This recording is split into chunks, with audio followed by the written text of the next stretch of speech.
Shalom.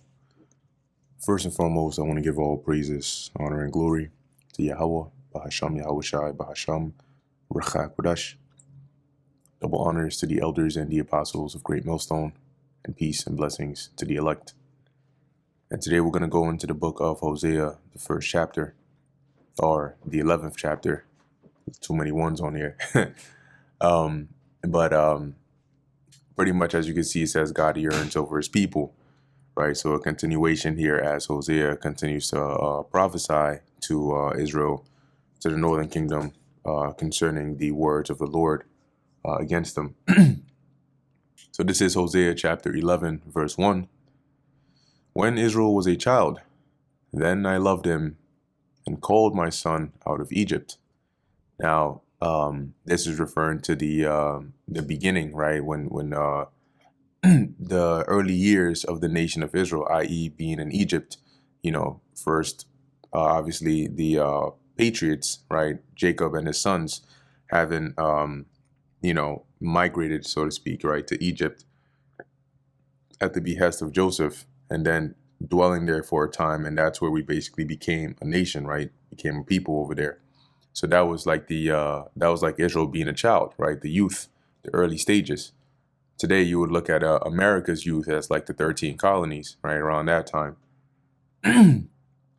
So as it says, then I loved him and called my son out of Egypt. All right. And so that's why it references that, which was when the Lord had Israel delivered out of Egypt by the hand of Moses and Aaron. As they called them, so they went from them. All right. And now the they here being the prophets, right, because they are the messengers or the voice of the Lord. So the more the prophets called on to Israel, right, and exhorted them to return to the Lord, the more they went away from them. Okay, now, quick precept to exemplify this is in Isaiah, the 30th chapter, specifically around, let's see, Isaiah chapter 30, verse 9. And as it reads, that this is a rebellious people, referring to the children of Israel, lying children, children that will not hear the law of the Lord, which say to the seers, see not, and to the prophets, prophesy not unto us right things, speak unto us smooth things, prophesy deceits. Get you out of the way, turn aside out of the path, cause the Holy One of Israel to cease from before us. See, and so this was like that attitude, that energy. And there was a precept, I thought it was in this chapter, but it mentions how they pull the shoulder, right, as if you try to grab somebody by the shoulder to turn them around or to get their attention, and they just pull their shoulder away from you. And that was basically Israel. So as it's being mentioned here, the more that the prophets called on to them, right, the more they went away from them, the more they went towards, as it says, they sacrificed unto Baalim, okay, the lords of the nations, the other gods, which really are idols made with the hands of man, and burned incense to graven images. Okay, and so these two are just the same point being reiterated, right? They sacrifice unto these idols, burn incense unto graven images, and the graven images is like something carved. Okay, it's an image because it imitates something, right? Whether it's a bird or an owl, or a head, right? That's like an image of something, and it's graven because it's cut out or carved. And then usually they will coat it in like gold or some form of precious metal. I taught Ephraim also to go, taking them by their arms, but they knew not that I healed them. So what you'll see in this chapter is the Lord uses a lot of similitudes, right, to represent his relationship here with Israel.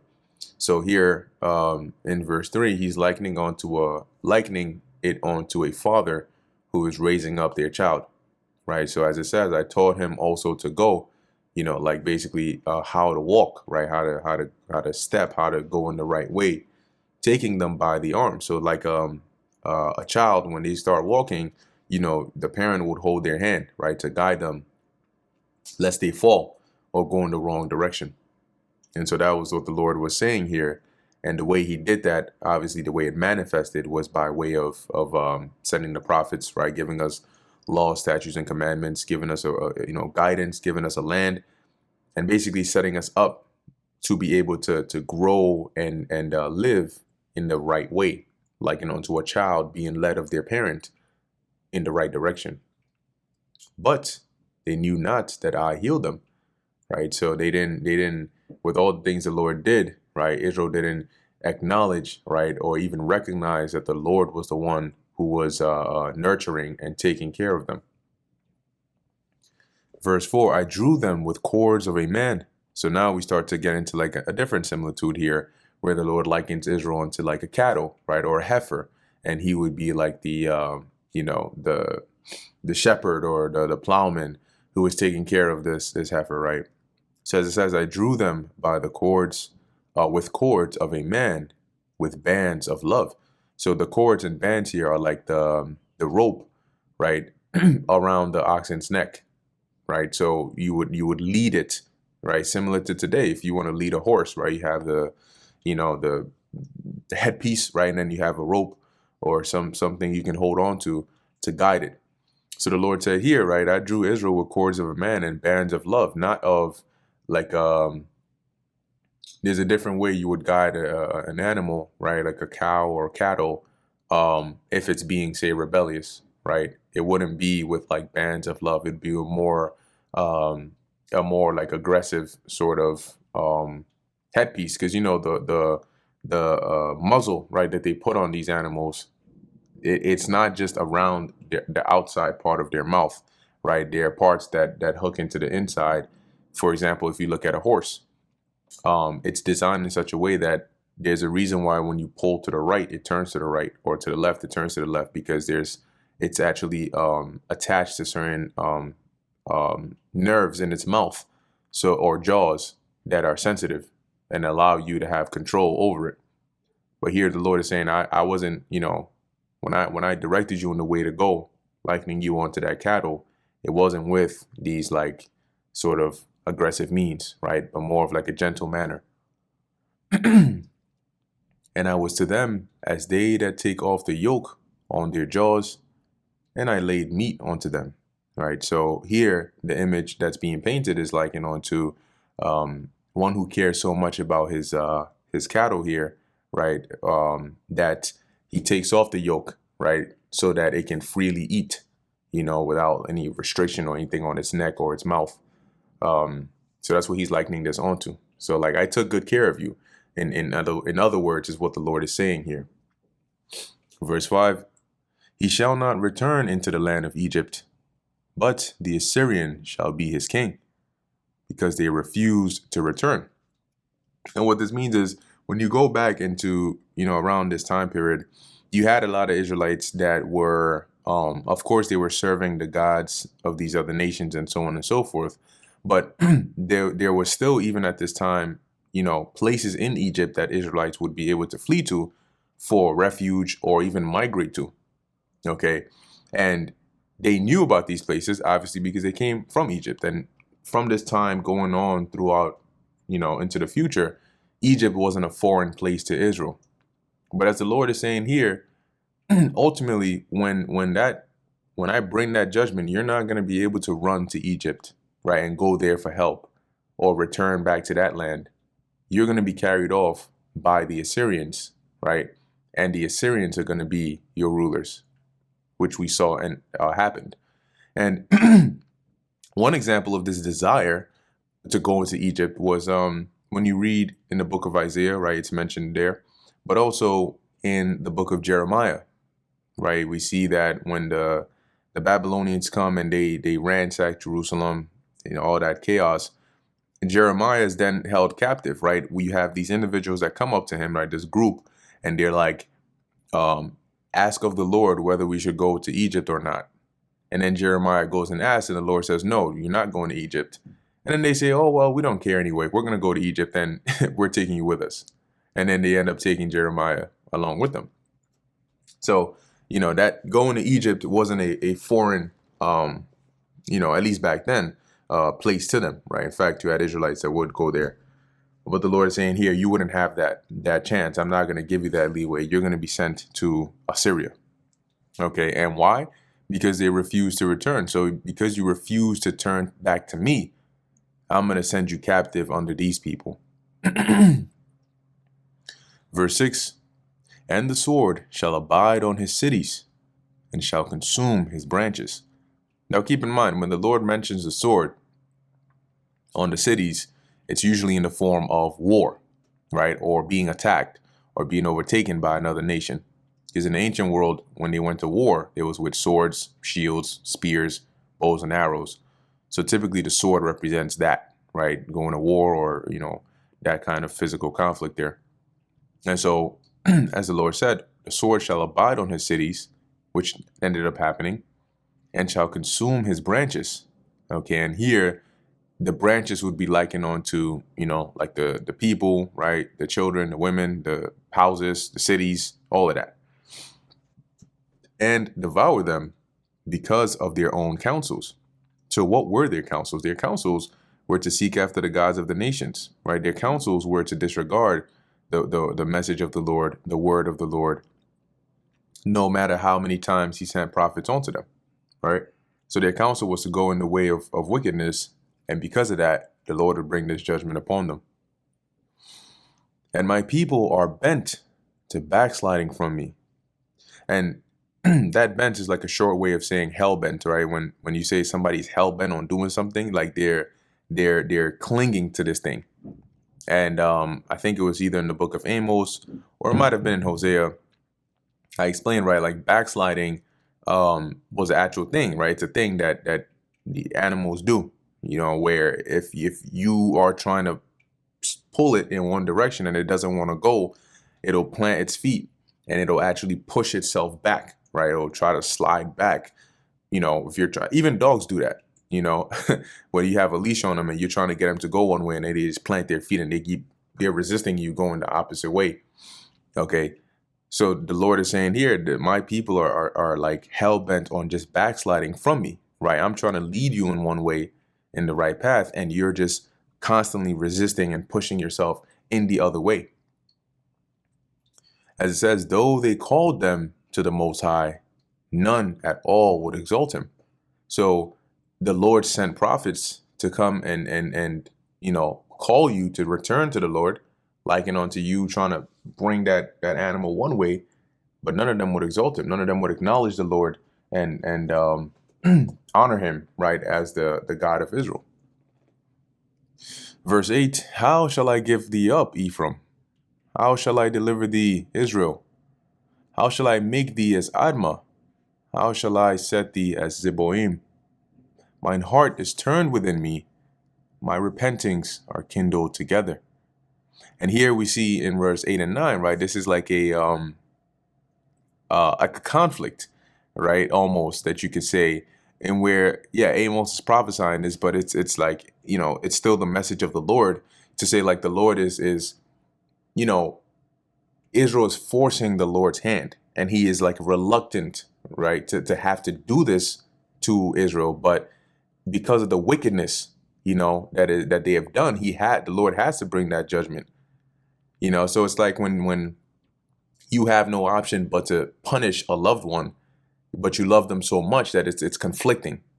And so that's why there's this sort of questioning, right, in the 8th verse, like how am I supposed to give you up, into captivity? Like, how am I supposed to deliver you, being the one that took care of you, that raised you, right, as we read in the first few verses, and brought you up? How then am I supposed to make you as Admah and Zeboim? And these were some of the neighboring cities of Sodom and Gomorrah that were also destroyed, right? So that's what the Lord is saying. Like, your actions are warranting these judgments, and yet, like, I can't bring myself to just bring this full destruction upon you. As it says, my heart is turned within me, my repentings are kindled together, right? That compassion and love the Lord has is counteracting, right? And this is obviously not it's not on the same level as like man, right? As man, has these conflicts of emotions, right? But the point of this being mentioned is to emphasize and show, right, that love that the Lord has for Israel, which is why it's not like the Lord loves to just bring judgment upon Israel. Okay. So as it says here, verse 9, I will not execute the fierceness of mine anger. I will not return to destroy Ephraim. So, you imagine, like, say, a visual where somebody that you love does something so crazy and outlandish that really in the moment they just deserve like a slap, you know what I'm saying? Like a straight slap to the ground, and yet you lift up your hand, but and then, they just like flinch, and you just can't bring yourself to really just like give them that full swing, so you just like hit them on the hand or something like that, or in the back of the head, rather than what anybody else would have received. Right. So that's like a visual here, right, of the Lord lightening that judgment, as he says, I will not execute the fierceness of mine anger. Similar to how I believe there's a precept that mentions the Lord punishing Israel in measure. Okay, not as not to go overboard to completely destroy his people. So as he says here, I will not return to destroy Ephraim, for I am God and not man. All right. And similarly, right, I mean, as the Lord said, he is God and not man. So he doesn't, operate in the same way man does, being that he already promised that Abraham, Isaac, and Jacob, right, he made this promise onto them about their seed basically being sure and being multiplied and gaining this kingdom. So how then should he turn around and completely destroy, as it says here, Ephraim, right, being a part of that seed? The Holy One in the midst of thee, and I will not enter into the city. Right. So that entering into the city here, it's not like the Lord is saying, I'm going to stand at the gate and just never walk in. But what he means by that is I'm not going to bring destruction, right, utter destruction upon you, right, within your cities here. So to make this all clearer, right, if we look at a couple of other wordings here, so NKJV, for example, says here, I will not execute the fierceness of my anger. I will not again destroy Ephraim, for I am God and not man, the Holy One in your midst, and I will not come with terror. See, my NLT, and I will not come to destroy, which is what is meant by enter into the city. Verse 10, they shall walk after the Lord Yahweh.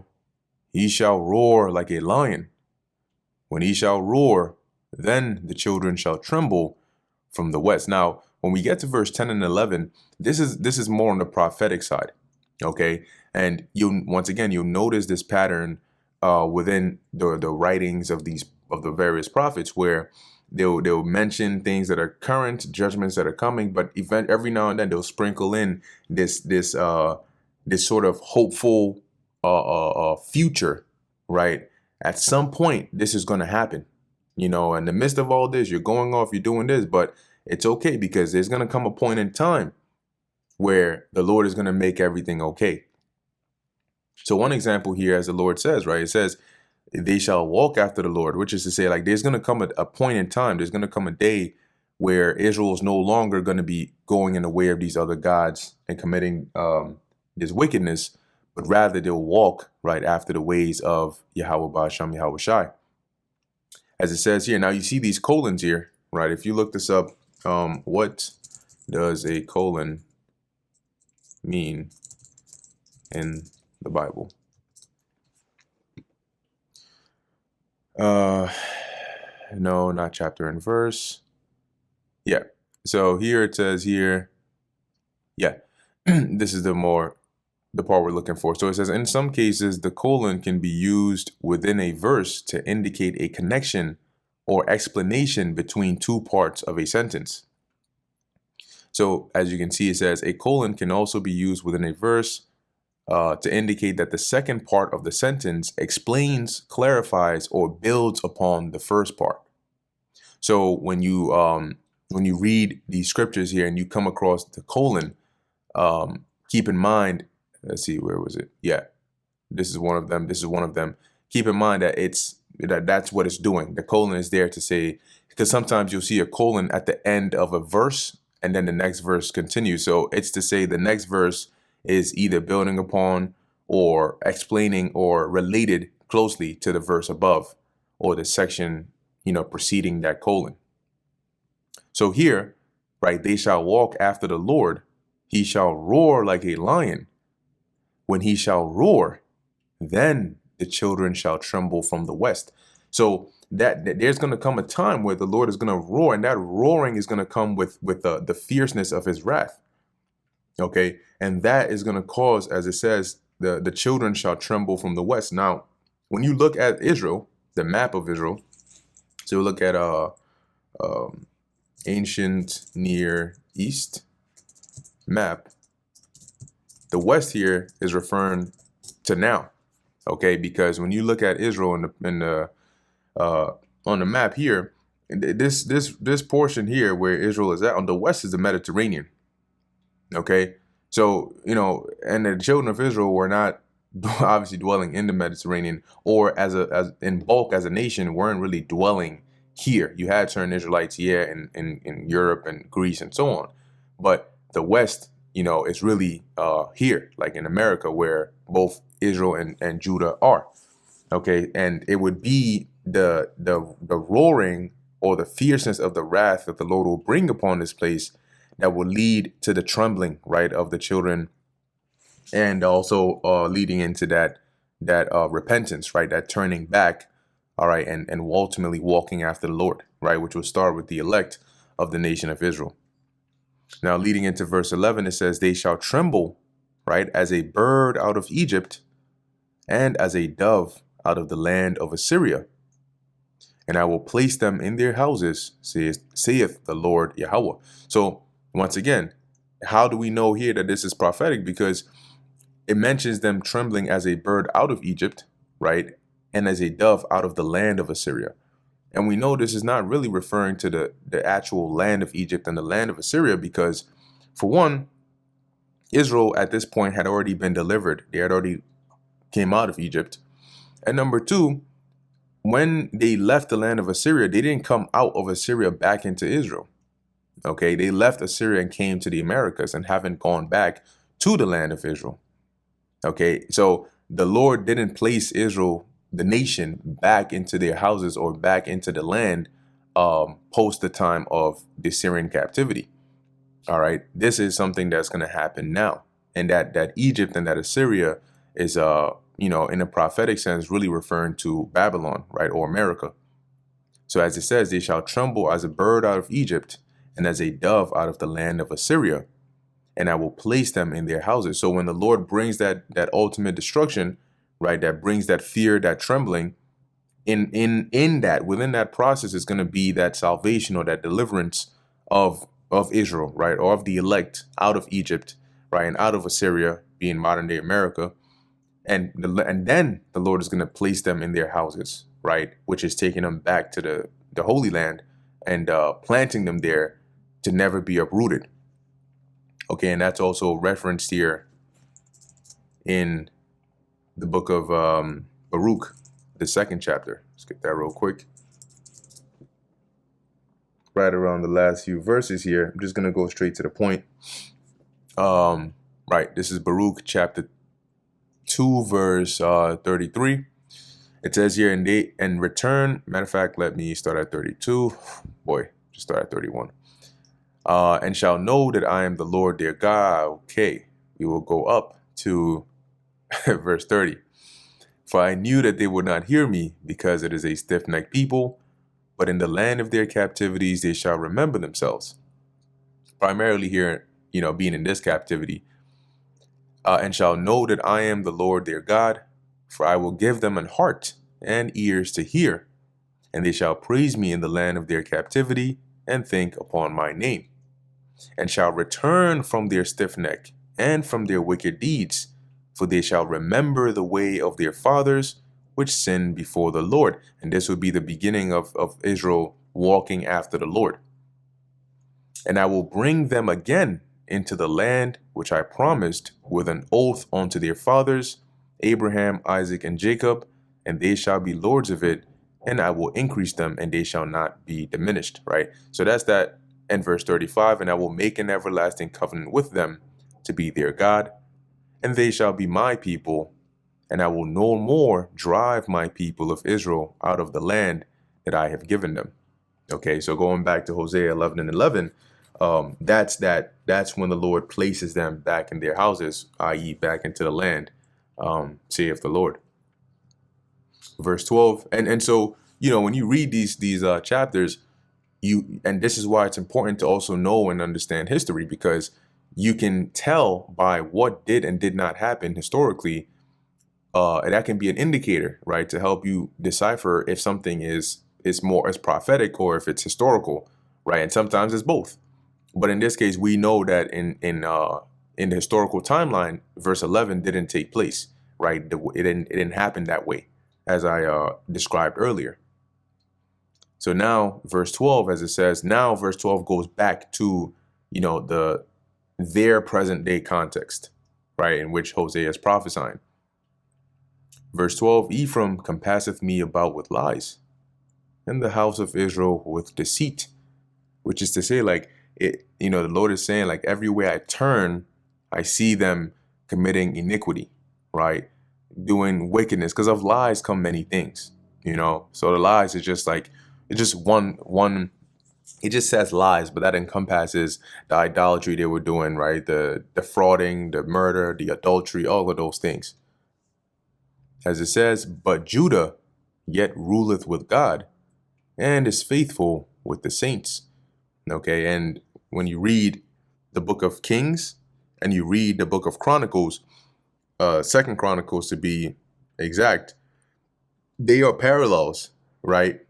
But from different perspectives. The book of Kings focuses more on the northern kings, the kings of the northern kingdom, and the book of Chronicles focuses more on the kings of the southern kingdom.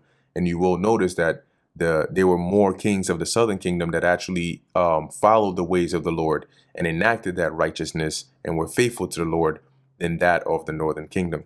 Okay, examples being Josiah, Hezekiah, and I believe Jehoshaphat, right, and a few others as well. But anyway, that brings us to the end of the book of Hosea, the 11th chapter. Lord willing, this was edifying to the elect. In closing, I want to give all praises, honor, and glory to Yahweh, Bahasham, Yahweh Shai, Bahasham, Rechak Wadash. Until next time, Shalom.